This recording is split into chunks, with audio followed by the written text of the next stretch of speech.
Nabalik na naman tayo para sa isa na namang video na kung saan ilalagay tayo nito.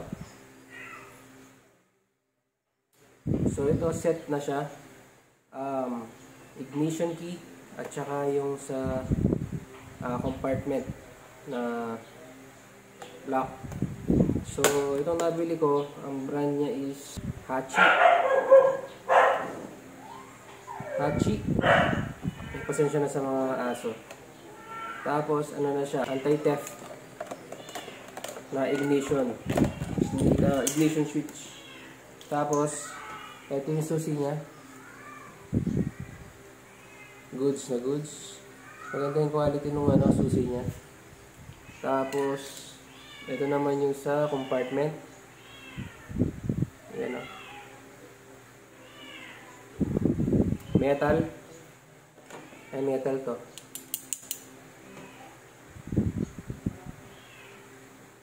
Tapos ito naman yung sa ignition switch. Yan o. Ito naman hard plastic siguro. Hindi naman siya mukhang metal eh. Siguro yung malutong na metal lang. Pero okay na rin. Ayan. So yung nabili natin is, yung binili natin is pang XRM 110 talaga. Ayan. Kasi XRM 110 naman talaga yung motor. Tsaka yung harness niya is pang XRM 110. So para hindi tayo gumawa ng adjustments, puro pang XRM 110 yung mga binibili natin sa electronics. Ayan. So try natin kung gumagana. So isang way lang talaga yung paglalagay ng susi. Hindi siya pwedeng baliktad. Kailangan tama yung pagkakalagay niya. Yun.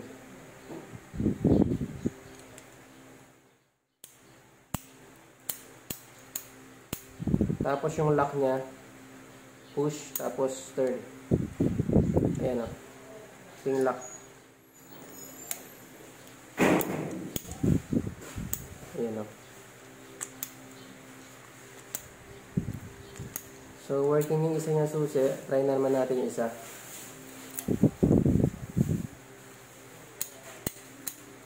Working naman. Yung isa lock naman. Yun.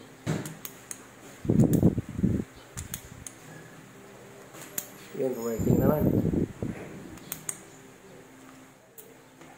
Tapos, yung sa compartment lock naman ito. Hindi rin siya pwedeng baliktad. Kailangan tama yung pagkakalagay niya. Yun, working naman siya. Isa naman. Yun, working naman siya, no? So, ngayon, try naman natin siyang install din sa motor. Tapos, tignan natin kung mag-work siya. Pag nalagay na natin siya. No? So, yun.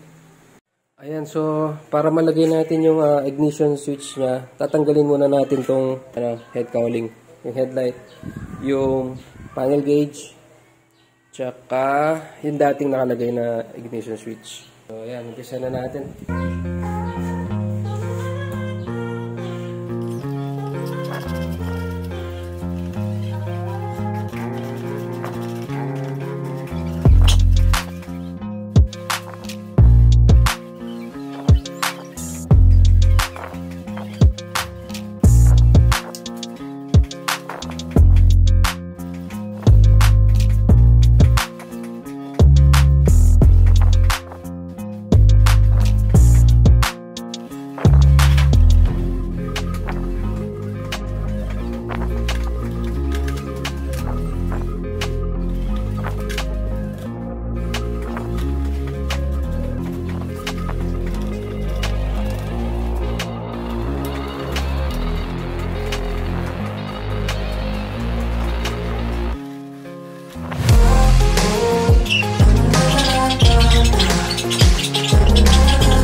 Next naman natin nilalagay ito sa likod niya, yung sa compartment.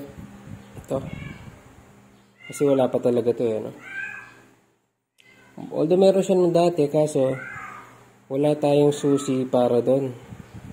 Eh, baka malak naman to, hindi ko mabubuksan. So, bumili na lang din ng bago. Lagay na natin. So, yan, tinatanggal ko muna yung mga kailangan tanggalin. Siguro matatanggal dito, buo yan, likod. Pati yung tapalodo. No? So, daming tatanggalin bago mo malagay yan. Ayan. So, kahit pala hindi ko natanggalin ng buo, tinanggal ko lang itong headlight. Tapos, tinanggalan ko na ng bolts dito sa ilalim para medyo ma-adjust ko to. Para maipasok ko yung yung lock. Ito. Ganun. So, yun. Isa na natin lagay.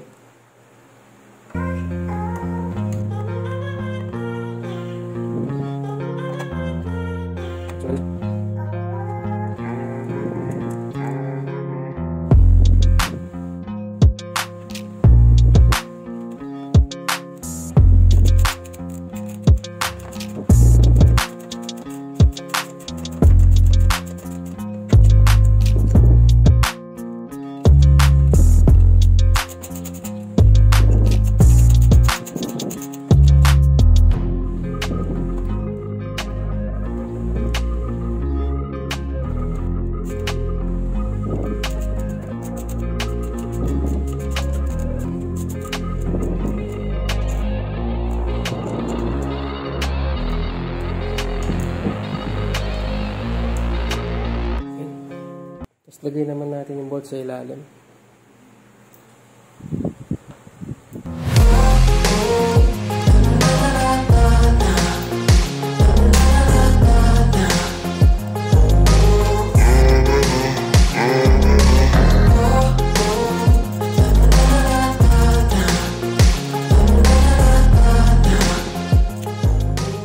Yun, so try ko muna kung mag-work siya bago ko lagay lahat.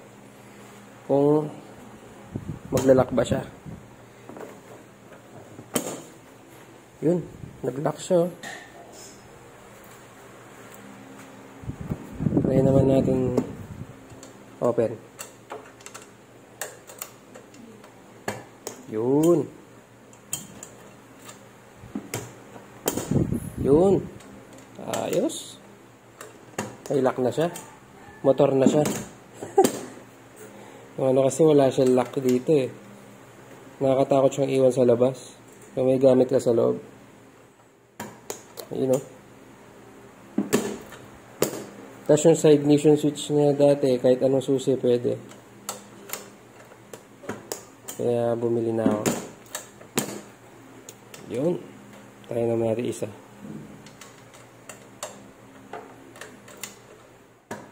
Yun, no?